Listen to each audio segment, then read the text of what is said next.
¿Qué tal, amigos? Muy buenos días. Hoy jueves 26 de mayo y esto es la edición matinal de Congreso Televisión. En los siguientes minutos les estaremos informando de todo el acontecer parlamentario. Pero antes informarles que el Pleno del Congreso se inicia a las 9 de la mañana con la Ley de Institutos y Escuelas de Educación Superior. Además, también está en la agenda el nuevo Código Penal. Bien, ahora vamos con nuestros titulares.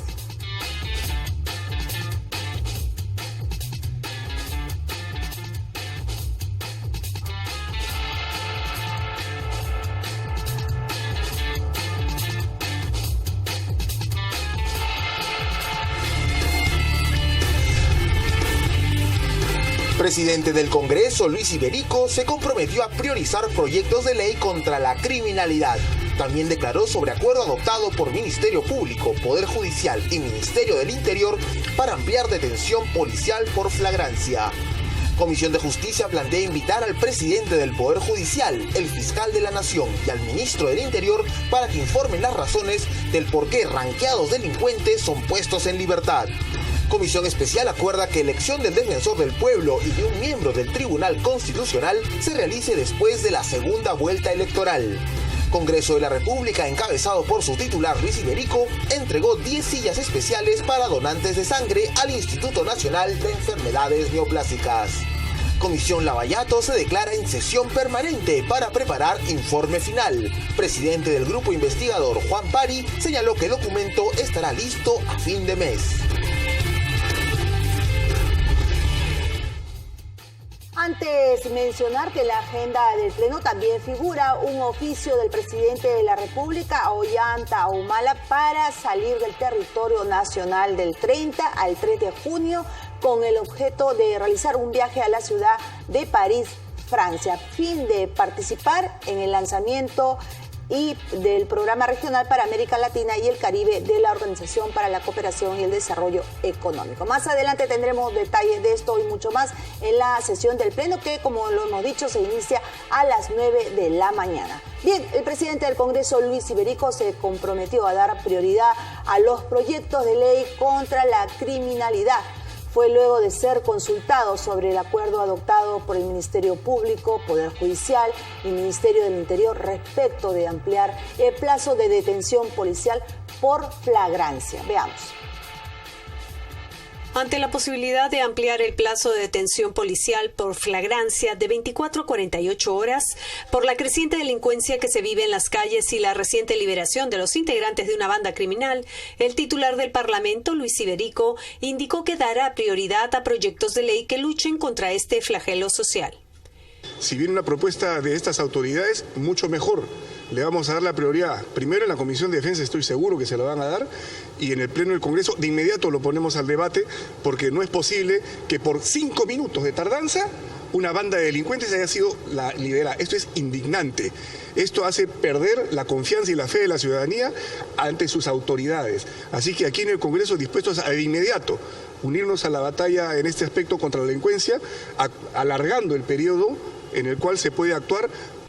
Iberico saludó la reciente captura de los integrantes de la banda Los Malditos de Bayóvar, pero por otro lado lamentó que efectivos policiales no atendieran oportunamente a un grupo de ciudadanos asaltados en un transporte público. Felicitar en primer lugar por la captura de esta banda de Los Malditos de Bayóvar. Una labor que merece ser destacada de la policía, del Ministerio Público y que demuestra que cuando se actúa en conjunto las cosas salen bien. Esa banda ha sido prácticamente desarticulada. El Estado es uno solo, las autoridades son una sola cosa y los ciudadanos no pueden ser tratados como gente que va mendigando que se les preste atención. Yo rechazo este maltrato que han sufrido estos ciudadanos, el chofer, el cobrador, jóvenes estudiantes asaltados a mano armada y que no se les ha querido prestar la atención debida. Por último, enfatizó que la lucha contra la inseguridad ciudadana tiene que ser pareja y no desbalanceada, ya que el mal accionar de una instancia perjudica el trabajo de los demás involucrados en la lucha contra la criminalidad. Varios congresistas recomendaron revisar con rigurosidad el documento que solicita la autorización del Congreso para el viaje del mandatario Ollanta Humala a Francia entre el 30 y 3 de junio para condecorar a juristas internacionales que defendieron al Perú en el diferendo marítimo con Chile. Veamos. Yo estoy de acuerdo con que se haga reconocimiento y se premie a quienes apoyaron en el diferendo marítimo con Chile. No hay necesidad de que se haga un viaje que exponga todo ese tipo de cuestionamientos y que genere una distorsión innecesaria en un momento en el que el Perú está eligiendo al próximo o próxima presidente por los próximos 5 años. Me parece que la oportunidad no es la más adecuada. No estamos en los 80, no estamos en los 70. Ahora no hay un lugar que pueda protegerte ni que te genere impunidad eterna. Eso es algo que sí me da mucha tranquilidad, ¿no? Y que se la debería dar al país también. Si hay un tema de violaciones de derechos humanos o de corrupción, ya no estamos en la época en la que te podías asilar en ningún lugar, ¿no? Sí, evidentemente representa siempre algunas suspicacias, ¿no? Entonces, yo creo que es mejor que se vea bien el objetivo de esta visita a Francia. Si amerita, porque esto va en representación del Perú, si es que amerita, el Congreso de la República dará el permiso correspondiente, pero si no, ya queda en evaluación de nuestros colegas legisladores darle permiso o no. No podemos descartar nada, pero tampoco podemos estar en la constante desconfianza. Se trata del mandatario y yo creo que corresponde al Congreso evaluar objetivamente este pedido de permiso. Yo soy de opinión de que las relaciones internacionales las maneja el jefe de Estado y hay que darle al jefe de Estado todo tipo de facilidades para las pueda realizar. Llama la atención que a 28 días del término de su mandato, el presidente quiere viajar a Francia, un país donde ha estado tan vinculado, y al jefe de Estado no se le puede prohibir viajar a donde él crea conveniente porque finalmente está representando a todo el país. Lo que sí podemos pedirle es que lo haga con respeto, con dignidad, con prestancia. De otro lado, la Comisión de Justicia planteó invitar al presidente del Poder Judicial, el fiscal de la Nación y el ministro del Interior para que informen sobre las razones por qué ranqueados delincuentes son puestos en libertad luego de ser apresados. Ante los recientes hechos de violencia que se registran en todo el país, donde la aparente falta de colaboración por parte de la Fiscalía en el complemento de la labor policial que captura a estos delincuentes, pero que son puestos en libertad por falta de pruebas, ha indignado a los integrantes de la Comisión de Justicia, solicitando la inmediata presencia del titular del Poder Judicial, el fiscal de la Nación y el ministro del Interior. El pedido, presidente, es que se cite al presidente de la Corte Suprema y al fiscal de la Nación a efectos de que nos expliquen cómo es que el día de hoy un juez y una fiscal le han brindado al país el espectáculo bochornoso de tirarse el juego del gran bonetón después de haber liberado a una banda de secuestradores y de marcas que fue capturado por la Policía Nacional. La labor de la comisión continuó aprobando por mayoría el dictamen por el cual se propone la modificación del decreto legislativo número 1071 que norma el arbitraje. El legislador Jaime Delgado señaló que la forma como en la actualidad se viene ejecutando esta norma es un punto a revisar, ya que muestra varios impedimentos para su fortalecimiento. No deja de preocupar, obviamente, la forma como se ha venido tratando estos temas.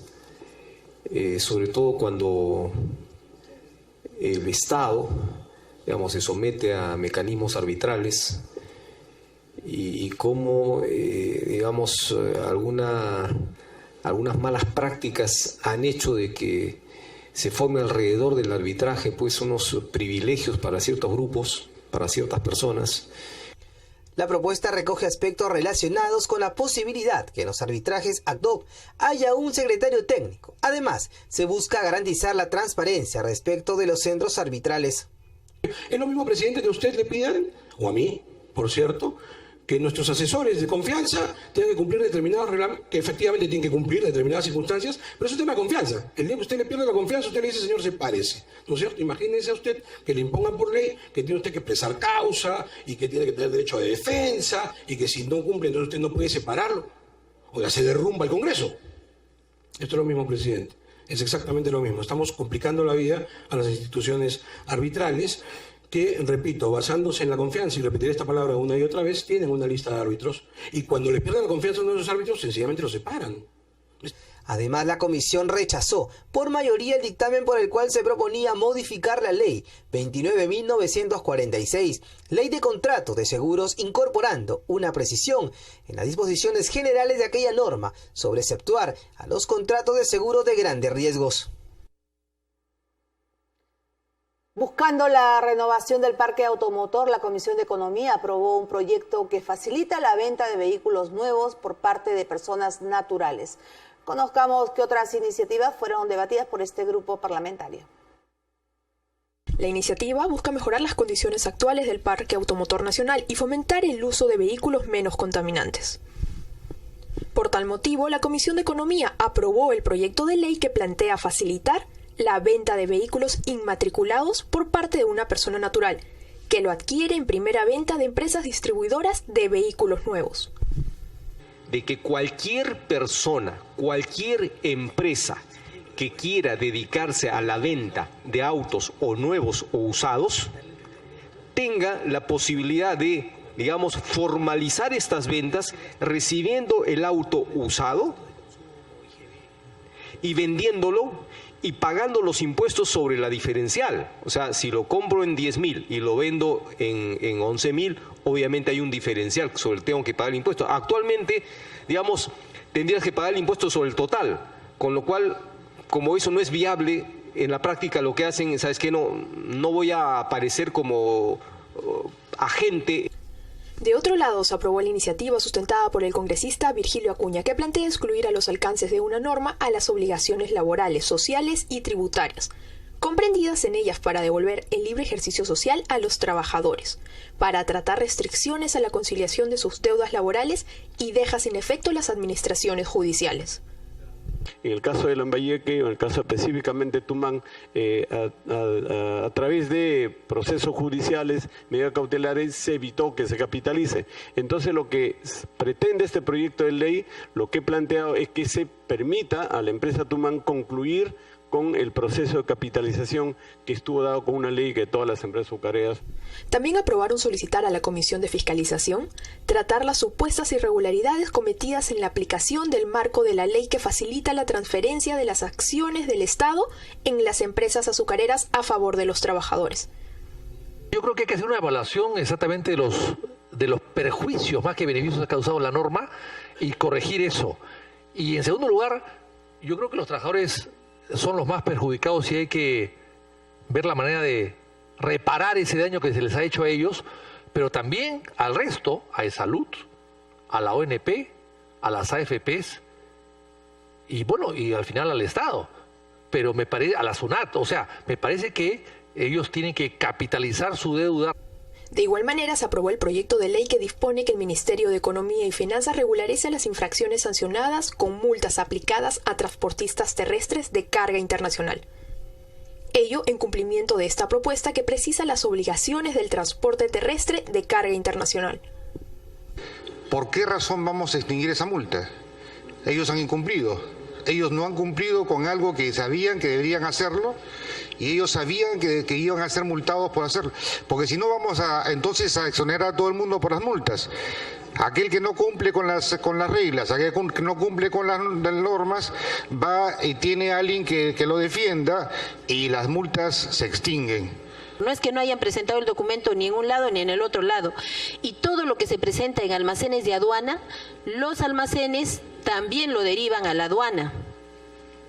Y estos documentos figuran las notas de tarja presentadas en los almacenes de aduana. Luego las trasladan a la aduana y figuran a la aduana. Es un procedimiento muy, diría yo, de exagerado control, el cual se dispuso y por eso al darse cuenta que era inaplicable, lo derogaron. Pero lamentablemente lo que ha generado el año pasado, el 31 de diciembre, los funcionarios se dieron cuenta que las multas ya iban a prescribir y lo que empezaron a hacer es generar notificaciones.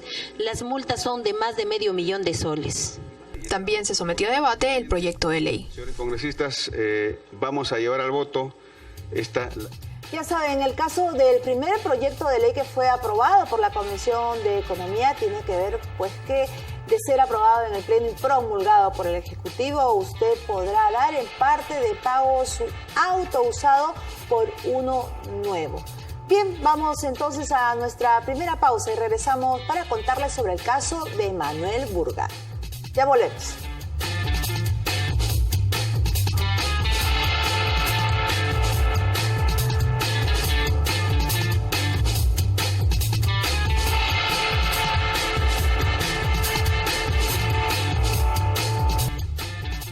Amigos, volvemos aquí con la edición matinal de Congreso Televisión y recuerde que puede acceder a mayor información a través de nuestra web congreso.pe o en las redes sociales a través de Facebook, Twitter y nuestro canal de YouTube.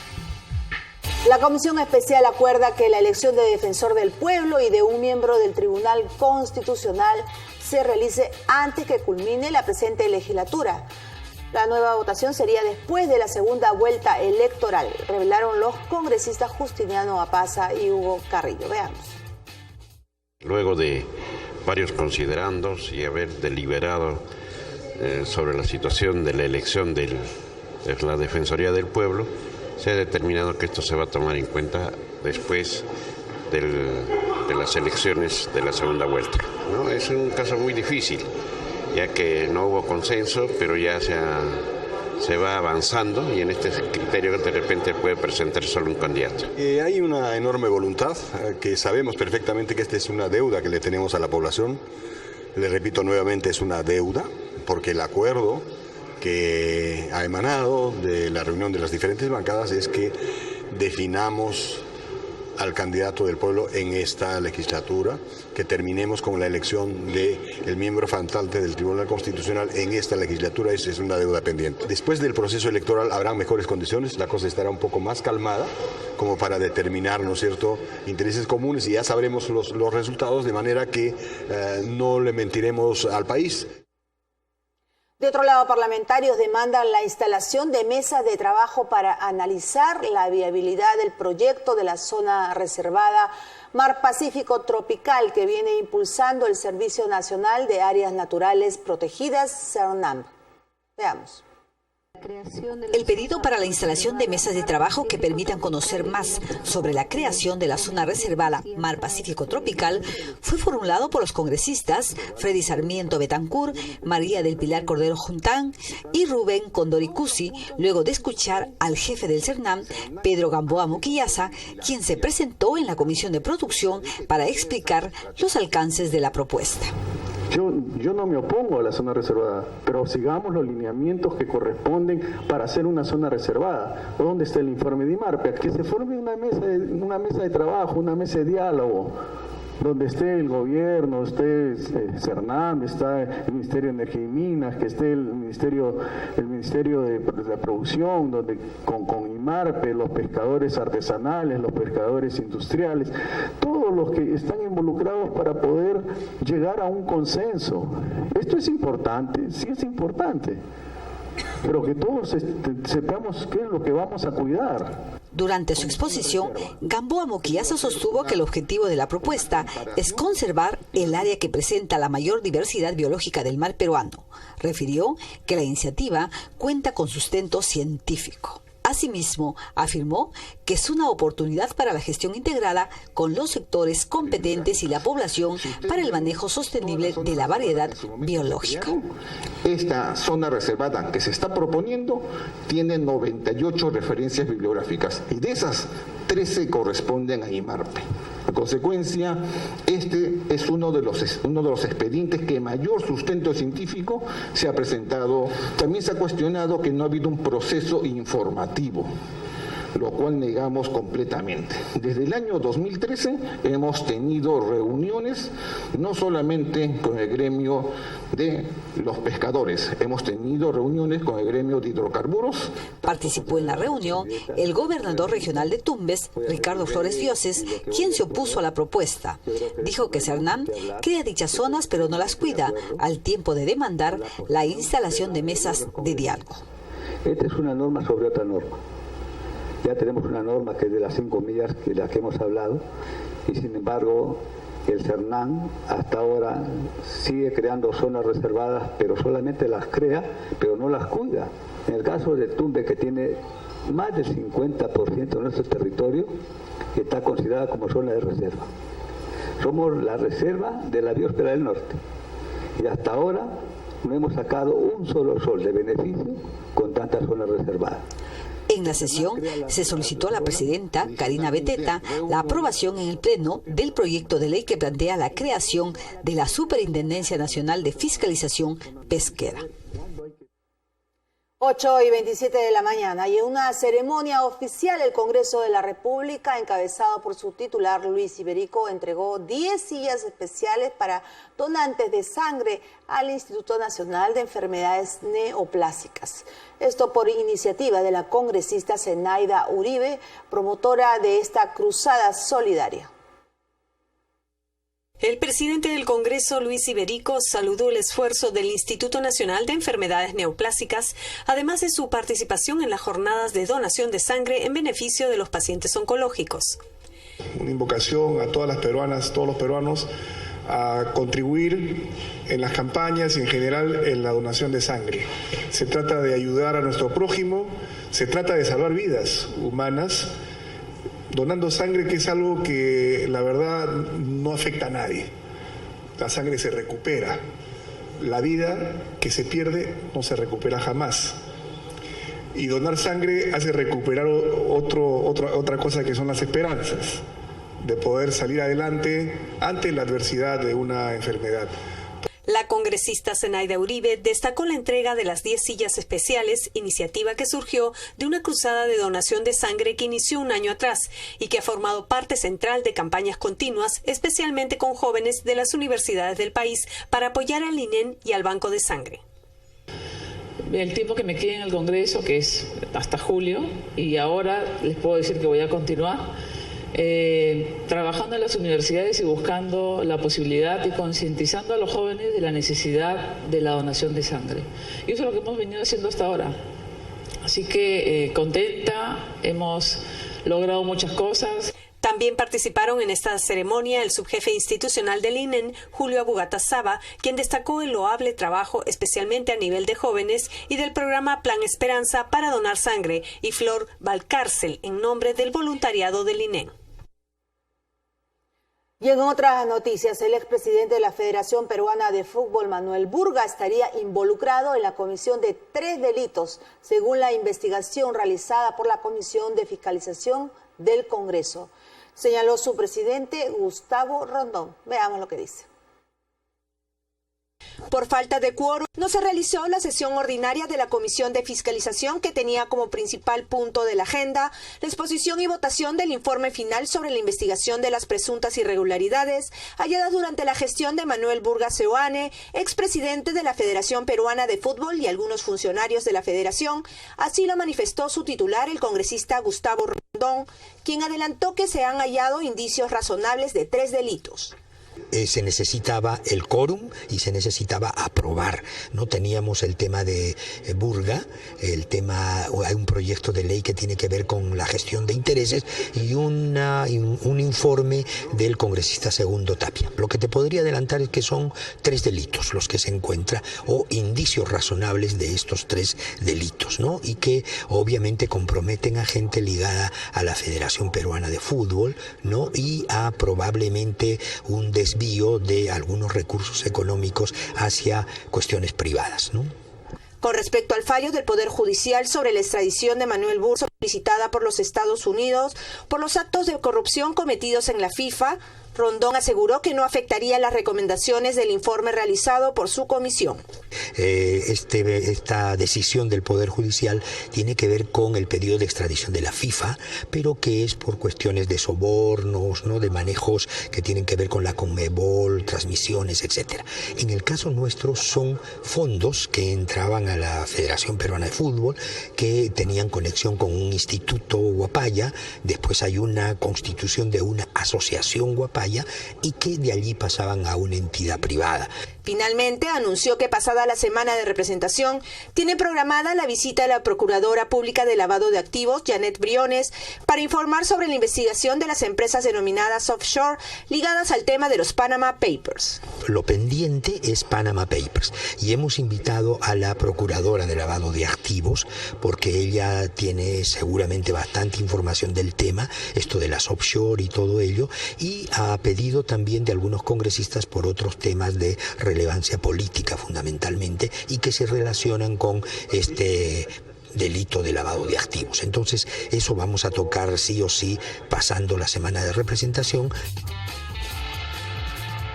8:31 de la mañana, y antes de irnos a una pausa vamos a recordar qué pasó un día como hoy. La batalla del Alto de la Alianza en Tacna fue la primera batalla campal de la Guerra del Pacífico. Las fuerzas chilenas logran importante triunfo. Chile inicia la ocupación de Tacna, la cual se prolongaría hasta 1929 por casi 50 años.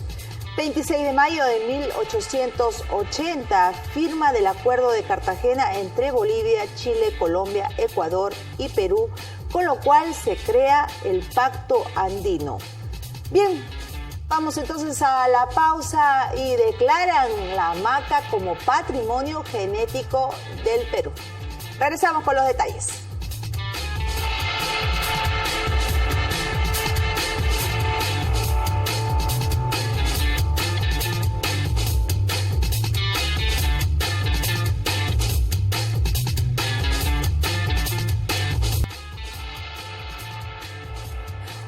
Y 36 de la mañana, y antes de ir con lo anunciado, vamos con nuestra compañera Elsa Iturriaga. Adelante, Elsa, muy buenos días. Como siempre, a esta hora nos da detalles de la agenda parlamentaria. Así es, Susana, efectivamente desde este punto de transmisión, el hall de los Pasos Perdidos, les damos a conocer las actividades programadas para el día de hoy, jueves 26 de mayo del 2016. Y en primer lugar, a partir de las 9 de la mañana, se ha convocado a la sesión del Pleno del Congreso de la República. Esto es en el hemiciclo de sesión en el Parlamento Nacional. A esa misma hora, 9 de la mañana, en la Sala Miguel Grau, acá en el Palacio Legislativo, se realizará la sesión extraordinaria de la Comisión de Presupuesto y Cuenta General de la República. También a las 9 de la mañana, pero esta vez en la Sala Francisco Bolognesi del Palacio Legislativo, se va a llevar a cabo la sesión extraordinaria, de igual forma, de la Comisión de Educación, Juventud y Deporte. Además, a partir del mediodía, en la Sala Miguel Grau, seminario del Palacio Legislativo, se va a llevar a cabo la sesión. Continúa, por supuesto, la sesión del Pleno del Congreso. Y al mediodía, una conferencia de prensa en la Sala Gustavo Momellona del Palacio Legislativo sobre iniciativas para la lucha contra el tráfico ilícito de drogas y su consumo. Por la tarde, a las 3, en la Sala también Gustavo Mome del Palacio Legislativo, habrá otra conferencia de prensa sobre la presentación del Consejo Nacional Afroperuano. Esto es organizado por la Mesa de Trabajo Afroperuana del Congreso de la República. A esa misma hora, 3 de la tarde, en el anfiteatro José Abelardo Quiñones del Palacio Legislativo, se desarrollará la sesión extraordinaria de la Subcomisión de Acusaciones Constitucionales. También a las 3 de la tarde, esta vez en el edificio Víctor Raúl Ayala Torre, en la Sala Marta Hildebrand, se llevará a cabo la mesa de trabajo Proyecto de Conectividad Integral de la Banda Ancha para el Desarrollo Social de la región Lambayeque, que afecta al territorio de la comunidad campesina San Juan de Cañaris. Y a las 6 de la tarde, en la Sala Francisco Bolognesi del Palacio Legislativo, se desarrollará la sesión extraordinaria de la Comisión de Vivienda y Construcción. Recordar a los televidentes que están conectados a la señal de Congreso Televisión que continúa la exposición pictórica El Perú Soy Yo, Perumantacani, organizado por la Comisión de Cultura y Patrimonio Cultural. De igual forma, en la Plaza José Faustino Sánchez Carrión del Palacio Legislativo, en la puerta posterior, también continúa la exposición, esta vez fotográfica, de sitios arqueológicos de Chanquillo, de la provincia de Casma, región Ancash.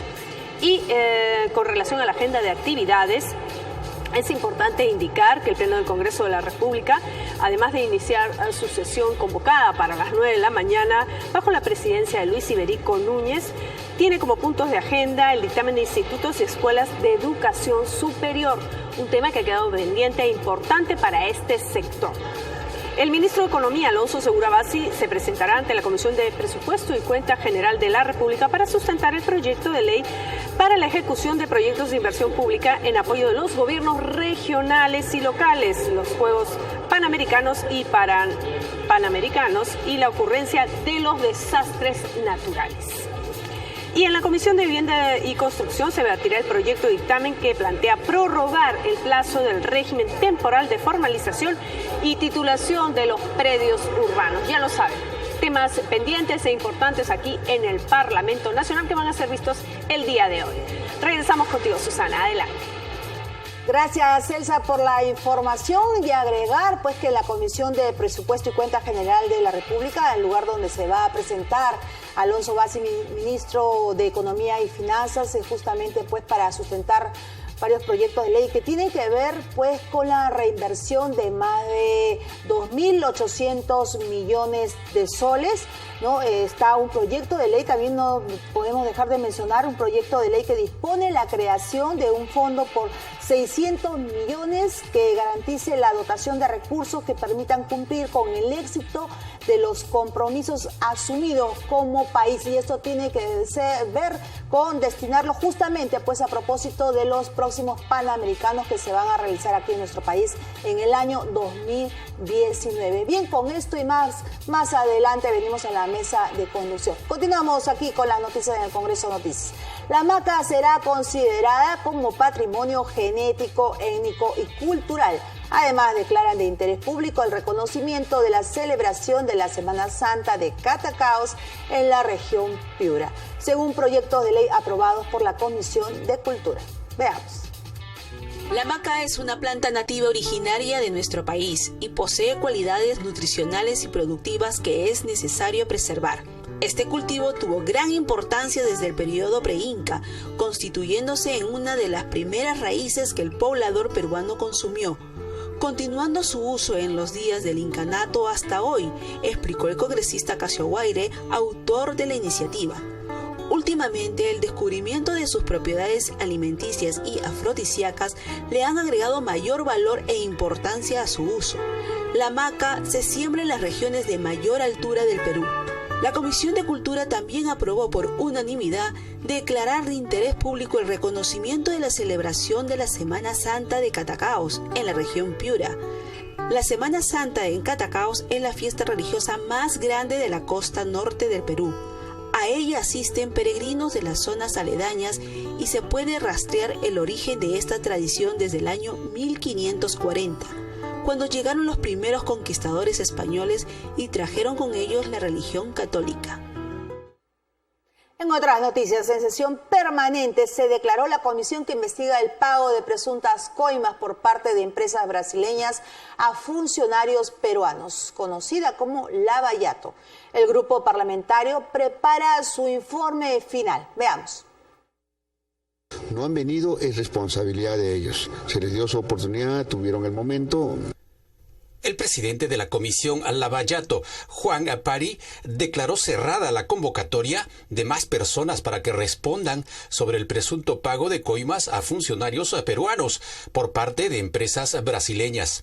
No asistieron a dar su versión 4 representantes de las empresas brasileñas Odebrecht, Camargo Correa, OAS Andrade Gutiérrez y Quirós Galbao. Seguimos avanzando, los testimonios, los puntos de vista que hacen las personas que son citadas a la sesión solamente son un tipo de instrumento, un tipo de fuente. Están los contratos, están los documentos, las adendas, los procedimientos administrativos, la forma que se han tomado decisiones, las normas que se generaron para que funcione uno u otro aspecto. Esos son también fuentes sumamente importantes. El congresista Pari Choquecota ha dicho que la comisión aprovechó esta sesión para establecer los procedimientos de elaboración del informe final que deben entregar a fin de mes. para dialogar y ver los procedimientos para la aprobación de del informe final. La comisión se va a reunir el día viernes, el día lunes y el día martes. El día martes es el último día que tiene la comisión para poder discutir y debatir formalmente los temas que se está discutiendo, los temas que se está trabajando. A la sesión de este miércoles asistieron los legisladores Jesús Hurtado Zamudio, Cristóbal Llatas Altamirano, Josué Gutiérrez Cóndor, Mauricio Mulder Bedoya, Karina Beteta y Modesto Julca Jara. Bien, como lo ha dicho el propio congresista Juan Pari, quien preside este grupo de trabajo investigador, pues va a sesionar este viernes, lunes, hasta el 31, día en el que presentará su informe final, que será pues sometido a debate y aprobación por parte de los miembros de este grupo parlamentario. Bien, vamos a nuestra pausa nuevamente, a una pausa y regresamos con más aquí en Congreso Televisión.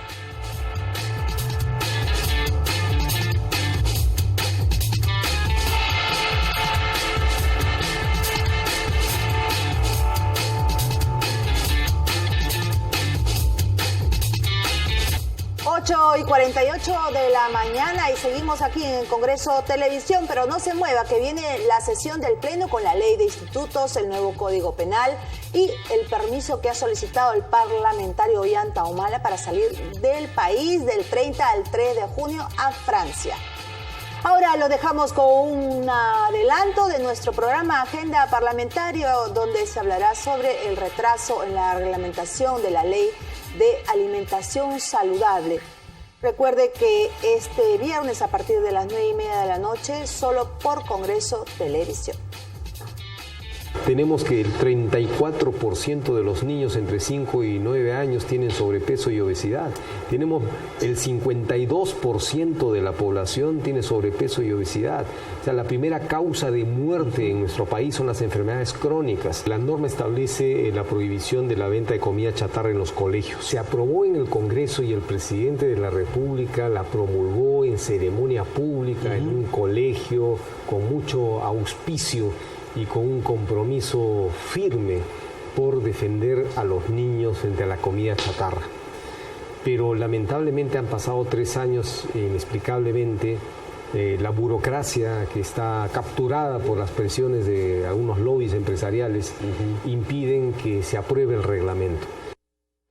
Vamos con lo último de la información. El Fondo Editorial del Congreso de la República se ha convertido en uno de los principales promotores de la cultura, publicando trabajos clásicos del pensamiento peruano y difundiendo estudios sobre la realidad nacional y la labor legislativa. Nuestra compañera Cosette Guevara nos elaboró un informe. Adelante.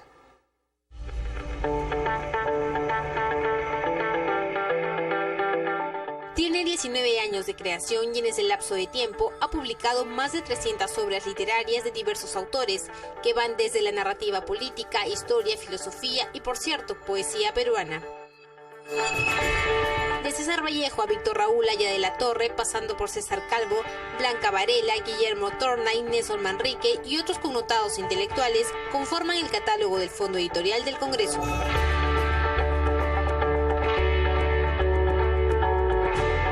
El Fondo Editorial del Congreso de la República se constituyó un 26 de septiembre de 1997 gracias a la iniciativa de la entonces parlamentaria Marta Hildebrand Pérez Treviño, con el principal objetivo de perennizar los aportes intelectuales, sociales, culturales e históricos que se producen en el país. El Fondo Editorial del Congreso de la República tiene más que ver el servicio al ciudadano. Refleja la imagen del Congreso que también quiere dar al peruano, ¿no?, de a pie. El Fondo Editorial del Congreso ha sido creado para justamente los libros de realidad nacional, libros de historia del Perú, sociología, antropología, de autores peruanos o de peruanistas. Los peruanistas son autores intelectuales extranjeros que estudian al Perú, generalmente los sociólogos, antropólogos, ¿no?, extranjeros, que hablan sobre el Perú o sobre algún intelectual fundamental de Perú.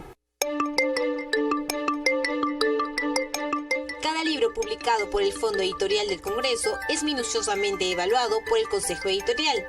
Cuenta además con equipos profesionales de editores, diagramadores y diseñadores, entre ellos Rafael Espinosa, quien ha editado más de 250 libros, y Angélica Kuroiwa, quien es la diagramadora y encargada de hacer las portadas de los libros del Fondo Editorial.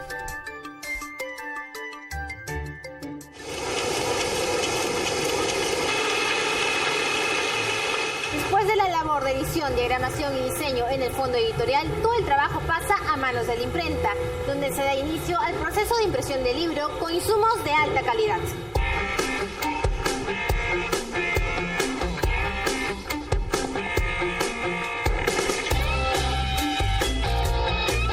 La etapa de impresión, compaginación y empastado está a cargo de una imprenta comercial privada. Una vez listo la edición completa del libro, es entregado a todos los ejemplares al Fondo Editorial. El Consejo Editorial organiza la presentación oficial del libro y es puesto a disposición de los interesados y de la ciudadanía. Generalmente hacemos la presentación acá en el Congreso, es una presentación protocolar, y las otras presentaciones son en las ferias del libro, ¿no? Más que nada en la Feria Internacional del Libro de Lima, que es en julio.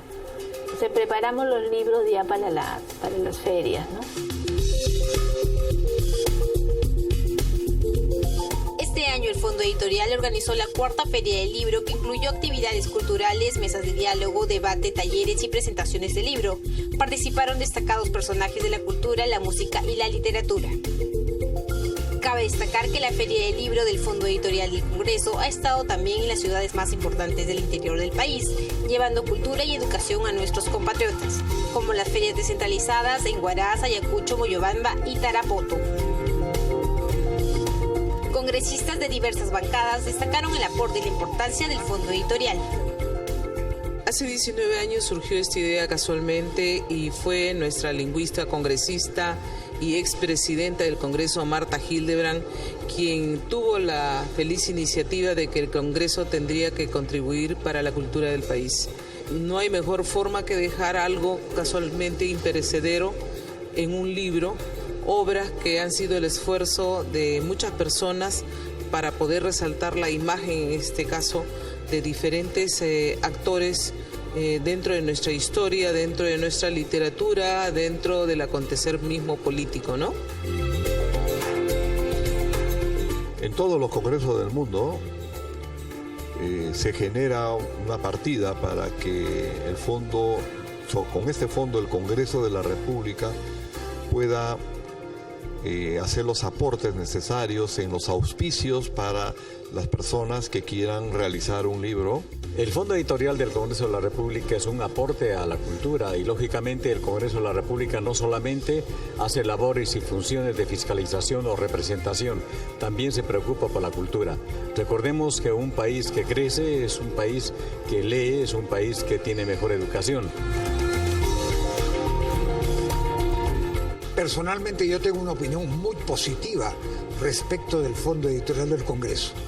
Tengo muchas de las publicaciones y tengo uno en un lugar de honor en donde el Fondo Editorial hace algunos años, creo que eso fue en el año 2007-2008, publicó una antología muy importante de las obras de mi padre, Víctor Andrés Belaúnde.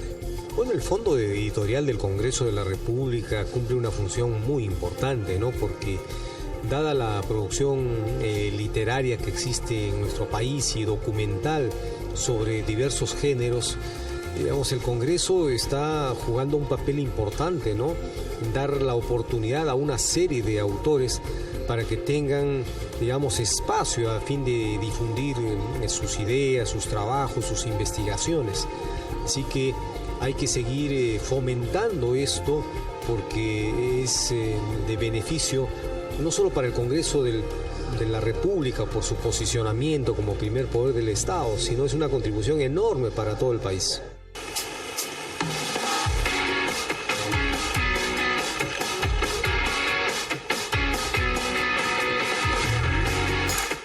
El Fondo editorial tiene actualmente 20 obras de diversas temáticas y género que están en evaluación para su pronta publicación.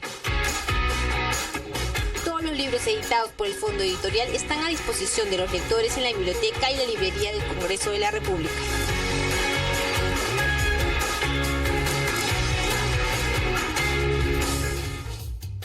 8:58 de la mañana y vamos a una nueva pausa y regresamos aquí con Congreso Televisión.